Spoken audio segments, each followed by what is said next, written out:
Oi pessoal, eu sou o Rodrigo. Celso, tudo bem? E hoje no Nós do Trânsito, Nós do Trânsito, não no Trânsito, enfim. Hoje no Nós do Trânsito a gente vai falar sobre simuladores. Mas é nós no trânsito também, né? Porque estamos aí mergulhando nesses assuntos. Pois é, né? Às vezes eu me Simulador? confundo. Simulador? É um negócio que simula...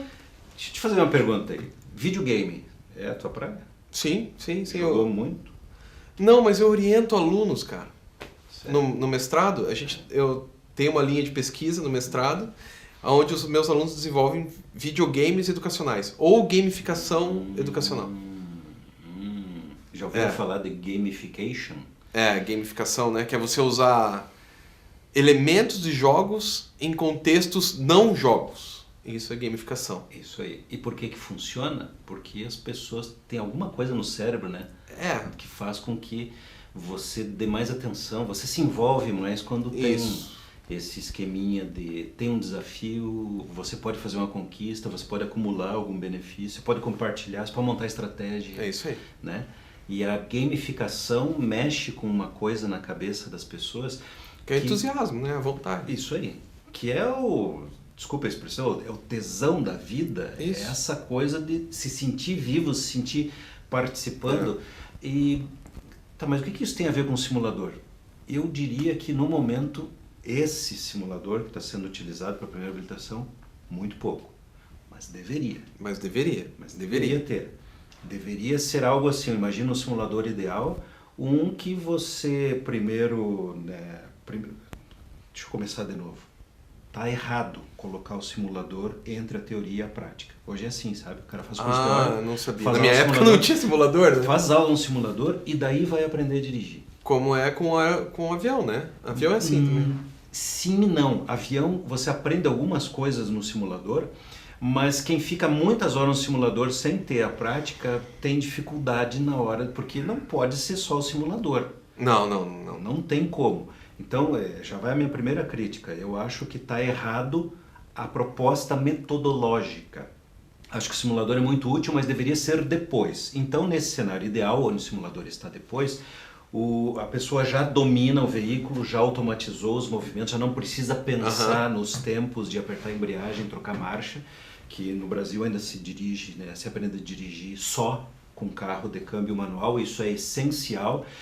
Pegou os times e as reações do veículo de verdade. Daí ela pode ir para o simulador para fazer o aperfeiçoamento de pegar de vivenciar aquelas experiências que não teria como fazer ou não houve possibilidade de fazer na parte prática. Nós falamos aqui algumas vezes já, Rodrigo, que as pessoas vão aprender mesmo a dirigir depois que tem a PPD, que é a permissão para dirigir. Alguns até deixam na gaveta, porque esse 1 ano entre a PPD e a CNH, você não pode ter um determinado número de infrações que zera tudo, você tem que começar tudo de novo. Tem gente que por medo, né, dessa penalização deixa na gaveta e espera passar 1 ano. Se o cara não estava preparado quando pegou a PPD, que acabou de fazer todas as aulas, imagine dali 1 ano. Então o simulador seria perfeito para isso. Mas veja só, eu acho que o simulador ideal, ele daria essas experiências, mas se o ambiente virtual for compartilhado, como são os jogos, nossa... Mas no simulador, eu nunca vi um simulador desse. Não simulador desse tem vidro em volta, tem tudo em volta? Não. Que nem aqueles de avião ou não? Não. É só um volantezinho com embreagem. É bem simples. Embreagem... É simples em relação ao que poderia ser, né? Porque o de avião, os do Boeing, que é esse grandão, é um cockpit inteiro. Sim, e você está numa cápsula. Você está no meio. E o negócio vira. Para e chove. simular força G, tem toda a movimentação e tal. Não tem nada disso no simulador padrão, padronizado pelo Denatran no Brasil. Talvez seja o problema do simulador e não mas do mesmo uso mesmo assim, tem uma utilidade. Eu acho que tem uma utilidade. Se me perguntassem, eu apresentaria um monte de utilidades para o simulador, como está aí. Tem baliza no simulador? Tem, mas a sensação, o force feedback, que é o movimento que você está fazendo no volante, no câmbio, nos pedais, ele é muito fora da realidade. Ou eles tentam aproximar, mas... gente, não, porque tem como dar force feedback, porque os simuladores de Fórmula 1 de videogame Não a Fórmula 1 de verdade. Simulador de videogame tem force feedback. Um bom acessório de simulador de videogame, né? Tem um até que tem o cockpit inteiro que vem até aqui atrás e quando você vira para cá o teu corpo vai para lá. Porque, e som 5.1, Dolby Surround e tal. Quer dizer, é possível. Eu tenho experiência pessoal aí, Rodrigo, eu não sei se você lembra disso. Não, você lembra sim. Na Tecnodata nós chegamos a ter uma equipe desenvolvendo o ambiente virtual e tal, porque o nosso objetivo era um ambiente virtual 3D para lições de trânsito. A gente não estava exatamente focado num simulador para primeira habilitação, nós pensávamos num simulador para caminhoneiros, por exemplo, para motorista de ônibus. Nós acabamos chegando à conclusão, na época, isso lá se vão 8 anos, talvez, um pouco mais, que não haveria condições econômicas de produzir um bom simulador num preço viável para empresas de transporte, quanto mais para um indivíduo, CFC, né, ou para uma pessoa. Mas aí tem dois aspectos a considerar antes que os defensores de simulador me atirem pedra. Eu participei de um hangout há um tempo atrás com uns amigos que fazem parte de uma galera incrível. É um mundo novo que eu descobri, eu não sabia que existia isso. É um pessoal que se junta virtualmente pela internet, todos têm um bom computador, uma internet rápida, e utilizam um software de interação e eles fazem competições automobilísticas de velocidade. E-sports. Isso, tá na moda. Os e-sports. E essa galera das competições de até automóvel... na ESPN. São competições oficiais, tem premiação, tem patrocinadores, é uma coisa impressionante. Televisionamento. O que você vê na Stock Car, na NASCAR, na Fórmula 1, na Indy, existe no mundo virtual. Bom, essa galera entende muito do que nós estamos falando. Sim. Dessa questão do mergulho no realismo, desse universo paralelo, né, do mundo virtual. E que efeito isso tem sobre o cérebro. Porque para você entrar na brincadeira ou na tarefa, o teu cérebro tem que ser enganado. É isso aí. Você tem que trocar o que os órgãos do sentido estão te dizendo naquele momento, porque o mundo passa a ser o que os teus olhos veem na tela, não o gato que você tem em casa que acabou de passar ali. Aí vem o Jean Baudrillard, né? Naquele livro Simulacros e Simulação, né? É isso aí. Que é o livro base que foi feito Matrix e tal. Aliás, Matrix é um filme bacana de você assistir. Depois a gente fala de cinema num desses aí. Mas por que simulador foi levado para esse universo da autoescola? Bom, porque pairam várias críticas sobre a qualidade do processo de formação. Que tem os aviões, né? Que os caras veem tem toda essa experiência das competições automobilísticas como Fórmula 1, da aviação. Tem em várias partes da atividade humana onde é necessário, ou é importante, é útil, um refinamento das habilidades, se usa simulação. Até na medicina, para treinar cirurgias, é de uma utilidade inquestionável.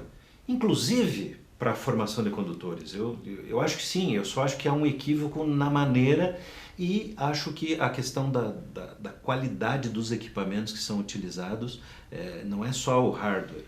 O software poderia ser uma coisa que permitisse interação. Mas isso é caro, né? Isso é caro. Então, não é barato. Aí a opção ficou entre, mas então vamos dar o que é possível. Será que não é o caso de fazer bem feito o que nós já temos? Porque, pense bem... então desiste de vez. Se é fazer meia boca, melhor ou não faz ou faz direito.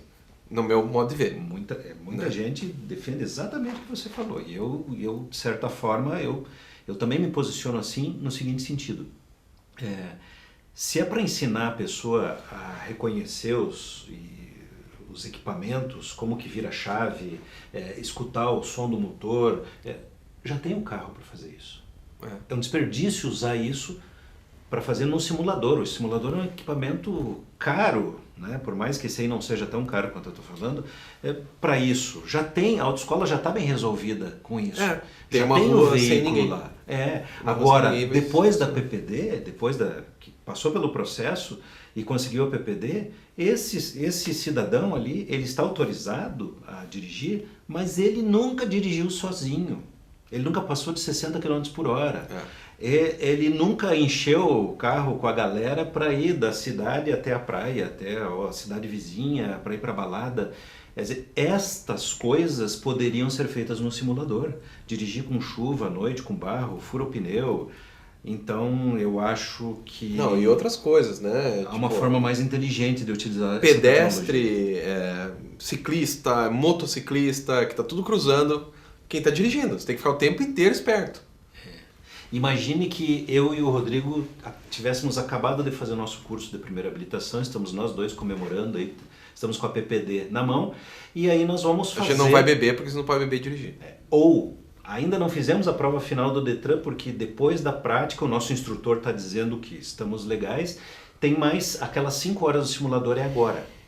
Beleza, daí eu vou entrar, vou sentar na frente do meu monitor, vou no meu simulador, ele vai no simulador dele e nós dois estaremos com os nossos veículos virtuais no mesmo ambiente. Olha que legal que seria. Isso existe, né? Isso existe, mas não está sendo utilizado na primeira habilitação. Claro que existe, porque o pessoal das competições, que a gente falou Só que é caro, né? isso. Não é barato, não. Pois é, mas se é possível, e daí cai naquela, né? Então nós vamos fazer mais ou menos ou nós vamos utilizar completamente a tecnologia? Então não é que não se possa usar ou dar um bom uso para o simulador que está aí, mas não está Mas legal. uma coisa de milhões, hein? Porque a indústria que fez isso, que é a indústria de videogame, cada joguinho é 300, 400 milhões de dólares, né? Depois eles arrecadam 2, 3 bilhões, mas... E o CFC não vai pagar, né? É difícil, difícil. Então. Isso é um nó mesmo. Difícil E outra coisa que também eu sei que muita gente vai se manifestar, vai dizer, quantos países no mundo usam simuladores para primeira habilitação? Pois é, quantos? Eu não sei. Eu também não sei, porque eu ouvi tanta informação desencontrada, mas as pessoas que eu sei que moraram em outros países, todas elas me dizem assim que não. Não tem. Que não tem. Tem assim, como acessório, como Sim. aperfeiçoamento, como um treinamento complementar. Mas na base, na formação, não. Tem que demonstrar conhecimento da lei, tem que passar num perfil psicológico, né? O psicotécnico é um pouco mais evoluído, né? Quer dizer, como que é essa pessoa, qual é o ânima, né? O perfil do Rodrigo, ele é um cara nervosinho. Como é que ele vai reagir se alguém xingar ele no trânsito, der uma fechada? Né? Porque a violência que está aí, ela muitas vezes é resultado de pessoas que estão no lugar errado. Sim. Pense bem, quem é que dirige a van que leva o seu filho na escola? Ou tanto faz? Esses dias eu vi uma van dando um chilique que se eu tivesse filhos e se eles estivessem naquela van, eu batia no cara. Né? O cara... Pois é. Motorista de van, de criança, não pode sair xingando. Então, com palavreados não muito agradáveis. Então, veja só como o furo é mais embaixo. Não se trata só da tecnologia. Né? Quantas pessoas, quando entram num avião, vai fazer um voo, e muita gente tem medo de avião, olha para o comandante assim, nossa, aquele cara que é o piloto, putz, tomara que ele esteja bem, né? Será que não vai dar uma dor de barriga nesse cara? Será que ele não vai cair? Quer dizer, você percebe na hora a responsabilidade que aquela pessoa tem sobre a tua vida. Agora, quando você desce do avião, toma o ônibus, você nem olha na cara do motorista. O motorista do ônibus pode ser qualquer um. Como se não estivesse... E pode jogar no ônibus no barranco. Cara, está numa posição equivalente. Porque se o motorista do ônibus fizer algo muito errado, que você só percebe ser possível no piloto do avião, você também pode se acidentar, também pode sofrer um acidente. Não, você também pode morrer. A diferença, claro, que o avião você vai morrer. Não pode, você vai. Isso. Né? No carro você pode morrer num acidente de trânsito. Mas as estatísticas dizem que é qualquer coisa entre 3.000 e 5.000 vezes mais provável você ter um acidente de trânsito do que um acidente aéreo. É só você ver quantos aviões caem por dia e quantos carros batem por dia. Então, como no caso de um acidente de avião é quase que garantido que todo mundo morre, os simuladores para aprendizagem dos pilotos de avião são altamente, tem uma correlação absurdamente alta com uma aeronave e as condições Não, é o mesmo cockpit. reais. É o mesmo cockpit. Começa porque é o mesmo cockpit, são softwares super sofisticados, a parte de hardware que está ali está reproduzindo exatamente os equipamentos. E outra, se é um Boeing, se é um Fokker, se é um Airbus, o simulador é para aquele. Isso. É para aquele não é para outro. Não é para outro. Ou você acha que o Lewis Hamilton, que é da Mercedes, entra num simulador da Ferrari?